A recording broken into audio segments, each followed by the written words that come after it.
All right, it's been a minute, but let's talk Game 7 versus the Warriors and Rockets. And if you've seen any of my previous videos, I do apologize. I pride myself on really high quality audio and video, but my mic software is just simply not working. I updated my Mac, software's not working. I have this mic set that I bought, honestly, a while ago. Haven't used it much, and let's see how I like it here. And the testing, I didn't like it, but I really want to get this out.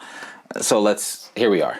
So I'm old school. I like to take notes on pen and paper when I'm watching the game if I'm going to be taking notes. I got about 3 pages of notes. Let's just hop right into it. First game, I thought the Warriors started out with a lot of energy. They made their first 3 field goals. Draymond made a 3 in a layup to start the game off the jump. He started off the game, I want to say 8 points. He was 2 for 2 from 3 to start. I was like, okay, we might get a big Draymond game. Sengun looked aggressive early to start. I didn't think that aggression would backfire, and we'll talk about that a little bit later. But he started out solid. He scored on both Draymond and Pods, getting around the basket. I want to say the score over Draymond was a miss, get the rebound, and then he put it back up, but aggressive early.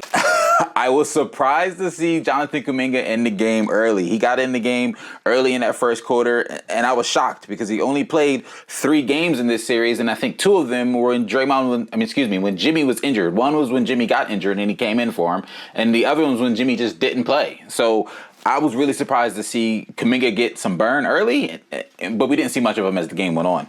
We saw Steven Adams check into the game early around the 7-minute mark to give the Rockets some size, or what I felt like to give Rockets some size. But we didn't see a lot of the 2 big lineup that we saw before from the Rockets, where Alpi and Steven Adams playing together. Alperen Sengun, I should say. I call him Alpi a lot in my notes. One thing I'll touch on throughout, and it popped up in my notes a lot. Let me pull up the box score. One thing I'll say early in this game, it felt like Fred VanVleet literally wrote down, feels like Fred VanVleet is pressing the issue. Now, granted, he did end the game, if you just look at the box score, solid numbers. He was 6 for 13, 3 for 6 from 3.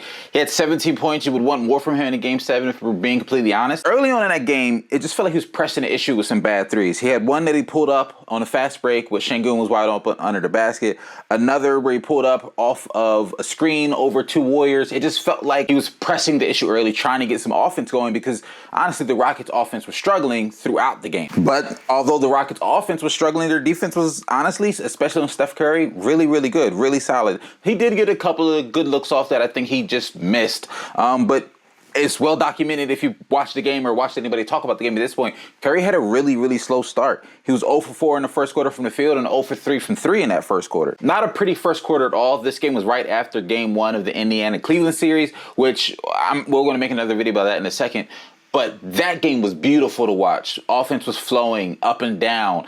This was a physical game early. This was a grind-out game early. This was the Rockets trying to get a lot going in the paint. The Warriors missing a lot of shots, especially Steph Curry. Did not have the beautiful offense that the Indiana Pacers and Cleveland Cavaliers game had. And it was apparent immediately that this was going to be a more physical, more defensive-oriented game. Now, I said Curry was struggling. The Rockets were doing a really good job of blitzing him off of either off-ball two-man action or even on-ball two-man action, where it'd be a pin-down screen or something like that for Curry, or an on-ball screen for Curry. The Rockets were doing a good job of blitzing him. But to Curry's credit, he was doing an excellent job of finding the open guys. I can think of one specifically in the first quarter where it was some action in the corner. Curry was in the corner. Buddy Hield kind of wrapped around the whole court to kind of occupy the same corner as Curry. Curry has the ball to go to Curry, and Curry just flips it over his shoulder to Buddy for the wide open 3 in the corner. And we're going to talk about Buddy's threes in a little bit, but that's just an example of how good Steph was, even though his shot wasn't falling, and making sure his gravity was still being used to try to help generate offense for others. So continuing on to the second quarter, my note says, does Alperen Sengun not have a high post game? Constantly tries to back down from the free throw line. Throughout this game, Alperen Sengun was 9 for 23. He shot 1 3 towards the end of the game when the game was over. In the fourth quarter, he was 1 for 1 for 3. And I remember thinking, oh, so now we want to shoot? I'm not going to say I watched a decent amount of Rockets this season. I feel like I remember watching Alperen Sengun score and operate at a high post from time to time. For whatever reason, in this game, I don't know if it's because he thought he was the biggest person on the court. Not thought, he was for most part, and except for those parts where Looney was in. But because of the zone that the Warriors were running and Draymond just being Draymond, it felt like to me, Alperen Sengun kept forcing the issue trying to get to the basket. He would get the ball in the high post area in the middle of that zone, and instead of doing that little, I like to call it the little Isaiah Hartenstein push shot right there, or even just a straight up jumper at that free throw line, he continuously tried to back down his opponent and get all the way to the basket. Either back down or make an ugly drive. And a couple of them dropped, don't get me wrong, but 9 for 23, 39% from the field. Obviously, most of them didn't. And it was very frustrating to see him not try to do something else. And it reminded me a lot of how the Warriors played against the Kings 2 years ago in their Game 7 with Domantas Sabonis. Domantas Sabonis has extended his range a little bit more into that mid-range this past season, and he's developed that a little bit more.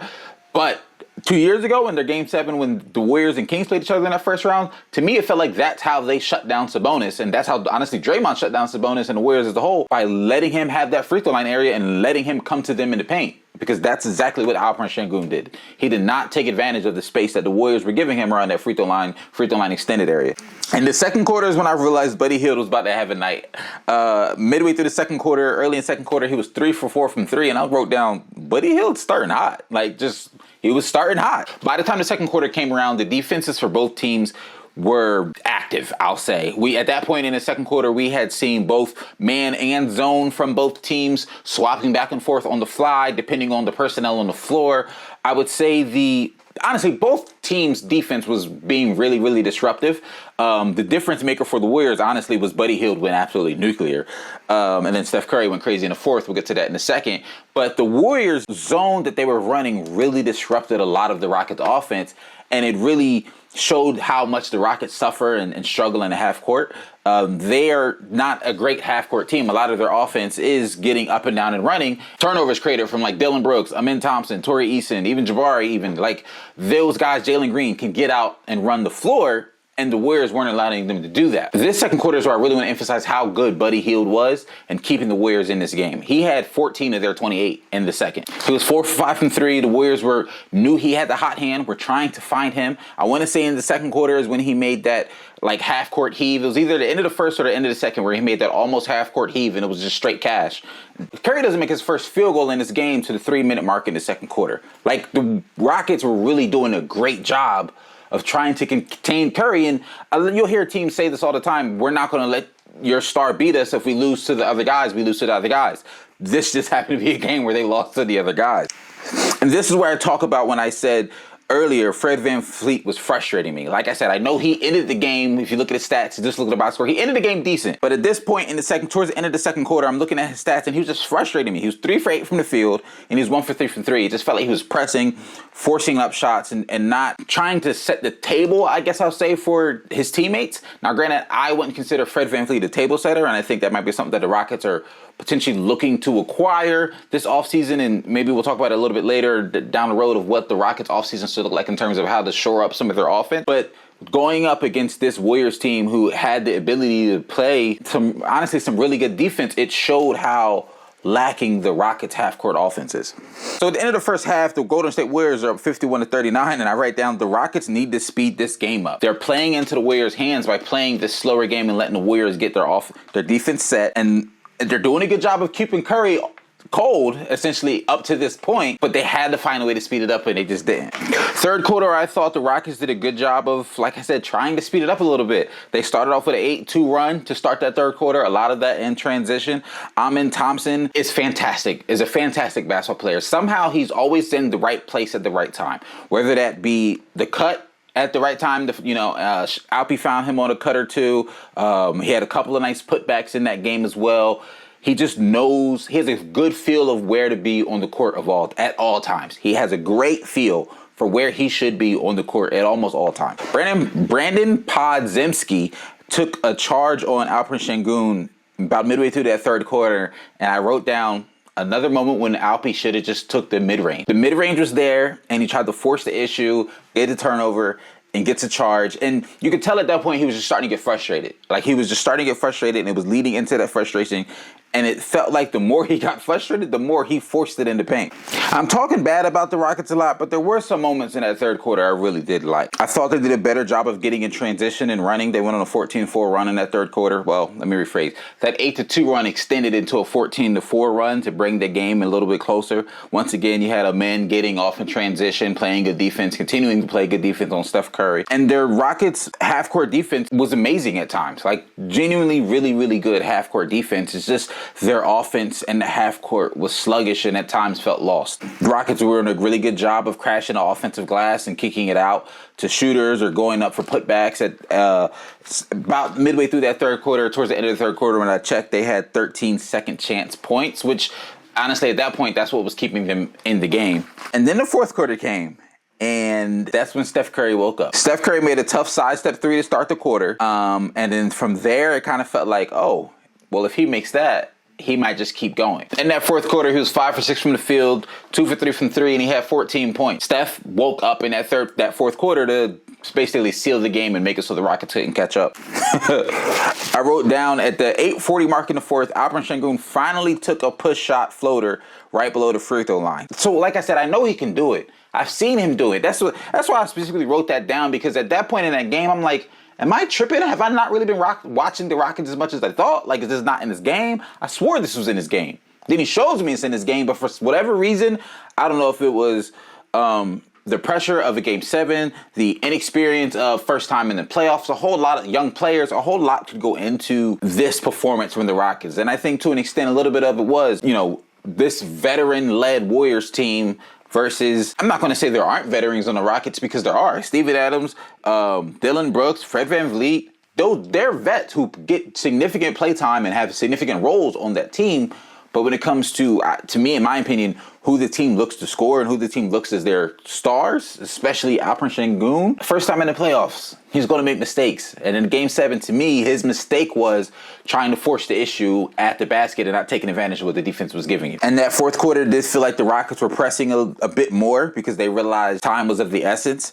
And the offense started to turn into very minimal player movement, very minimal ball movement. They were going for whatever shot or whatever look they got after that first action. Whether it's a pin down, well, if it's a pin down, we shooting after this first action. If it's a pick and roll, we're attacking right after this pick and roll. We're not looking for the second, third option. Fred and Jalen Green back-to-back plays took contested threes and missed. Like, they were pressing, which I get, but you would hope and you would want and you would expect from a more experienced team, once again, young team with not that much experience, to even win down potentially late in the fourth quarter. Yeah, you got to rush and you're fighting against the clock, but try to get a good look. And it didn't feel like, to me at least, the Rockets were focused on getting good looks down the stretch of that game. And once again, credit to the Golden State Warriors. The Warriors, to me, were playing like they knew the Rockets weren't going to be prepared for this Game 7. The defense that they played made the Rockets uncomfortable and took away what the Rockets are good at. They did not allow the Rockets to get up and down the court. They made the Rockets beat them in the half court. And it was an excellent game plan from the Warriors. It really was. And even with all that said, the Warriors still went to a 3-minute stretch where they didn't have a field goal towards the end of the fourth quarter, and the Rockets could not take advantage of it because, I mean, honestly, at that point, it was just two teams playing great defense, and neither team could really take advantage of the other team's lack of scoring. But at that point, the Warriors didn't need to take advantage of it because they were already up by so much.